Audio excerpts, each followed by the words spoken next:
This morning I was framing an artwork that I finished last week, and I thought it would be helpful for me to share it with you for one real tip that I picked up whilst using these frames. So the frames themselves come ready done with the canvas. So you'll see these behind me. The one immediately behind me is a Jackson's, and these ones are from Great Art.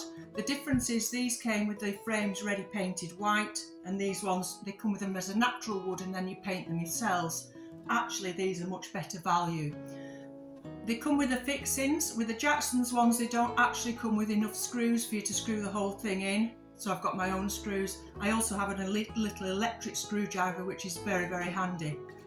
So once you finish your painting, and you make sure that you paint the edges of it as well, because you can see down the side and it would look messy if you didn't paint the edge of your canvas. Once it's all finished and completely dry and varnished, then you can pop it into the frame very easily. The main thing is you need to centre it, and this is where the tip that I wanted to tell you about comes from.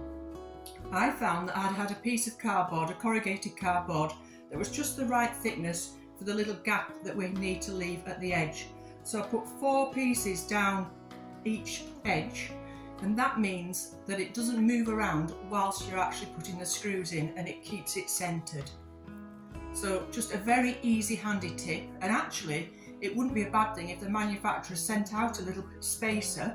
You could do with, a spacer that you could use every time. It needn't be anything expensive, it could just be cardboard, but a measured spacer is a good thing. So if you can find something that's just the right size, and keep it for next time to put down each side. So apart from that, it's pretty straightforward. You put 8 screws in, and then you put your fixings in. Again, I didn't use Jackson's fixings. When I bought the Great Art ones, I used their fixings that came with them. I don't particularly like the ones that Jackson sent with them. I prefer my own little ones that I've got here, and put the cord on. So once you've got all that fixed, that's about it really. So measuring these, you'll see that I used a ruler to go from here to here. Always go further than halfway up. If your string is halfway down, what's going to happen is it's going to tilt off the wall. So have it a little bit further up, perhaps about 1/3 of the way down the painting, and measure that it's the same both sides.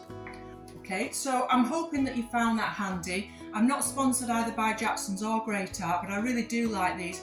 You don't have to buy them in sets. You can buy separate canvas and floater frames, but I find it a really easy, handy thing that you finish your artwork and straight away you've got your frame there and you can pop it in, and it actually works out less expensive in some cases than having them framed behind glass yourself. So I like these. I've just ordered 3 more of these. I don't know if you can see the top ones here, but I bought a set of 3 to begin with, and I've just ordered 3 more because I've got an exhibition that I'm working to this summer. So I need to do lots of new work, and I need to pull my finger out and get lots of new landscapes painted. Okay, so I'm hoping you found that handy information to know, just really about the 2 points to remember, about the spacers and about putting your hangings more than halfway up. Okay, thank you very much for watching. I'll be back again soon with another tutorial or demonstration. In the meantime, enjoy your painting and drawing. Bye for now.